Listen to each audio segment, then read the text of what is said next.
Yadda wannan suka samu kuɗi, yadda wannan ya samu kuɗi, da izinin Allah kai ma za ka samu. Kawai kai mana magana a WhatsApp ɗaya daga cikin lambobinmu, in kai wannan ba amsa ba sai kai magana da wannan, insha Allah za ka samu amsa.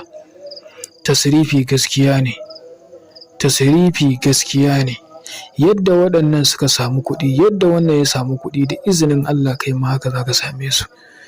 Za mu iya baka kai da kanka, za ka iya zuwa inda muke a sai turare a yi maka aiki, za ka iya turo da kuɗi a sai turare a yi maka aiki, za kuma ka iya aikowa insha Allahu da turaren idan kai ka siya da izinin Allah, amma ka tabbatar ka sai turare original kafin aiki. Tasrifi gaskiya ne, domin samun cikakken yaƙini da kuma ƙarin samun abubuwa guda 5 waɗanda ya kamata a ce ka fahimci gaskiya da kuma ƙarya akan aikin tasrifi.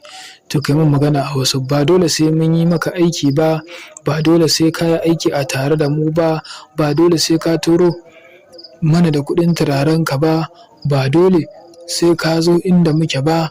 A'a, menene ma asalin tasrifi da ake ta cutar ku, ana ansar kuɗin a wajen ku, ana cewa za a buga muku kuɗi, za a yi muku tasrifi, za a yi muku tasrifi.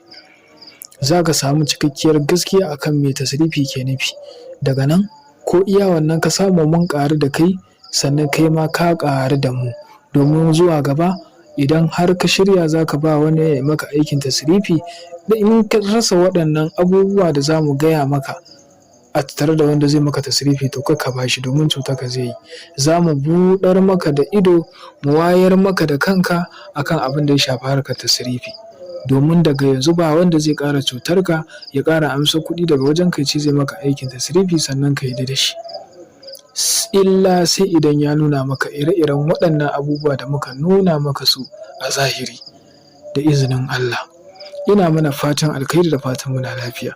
Za ka iya zuwa mai maka aiki, za ka iya turowa da kuɗi a maka aiki, hasali ma za mu iya ɗaukar aikin mu baka ka yi da kanka, ka sai turare ka yi da kanka da izinin Allah. Tasrifi bai da wahala, tasrifi baya da wani lokaci da za a ce za a ɗauki time mai tsayi ana ta yin sa ba a gama ba. Duk wanda ya ce zai maka aikin tasrifi ya ce zai ɗauki awa 2 ko 3 ko sama da haka ya ce maka aiki, to ka yarda da shi. Tasrifi na gaskiya da gaskiya bai wuce minti 5, minti 10, minti 15, ya daɗe minti 20 an kammala shi da izinin Allah. Ni zan baka tabbaci akan aikin tasrifi kafin nan ka yi. In dai baka samu tabbaci ba, to kada ka yi da izinin Allah. Ina mana fatan alkhairi da fatan muna lafiya. Hasali yawanci idan ana magana akan tasrifi ba kwa tsaya ku tantance na gaskiya. Daga naku Sharif Umar Mahadi, a daure a yi mana subscribing, a yi sharing domin 'yan uwa su amfana. Bisalam.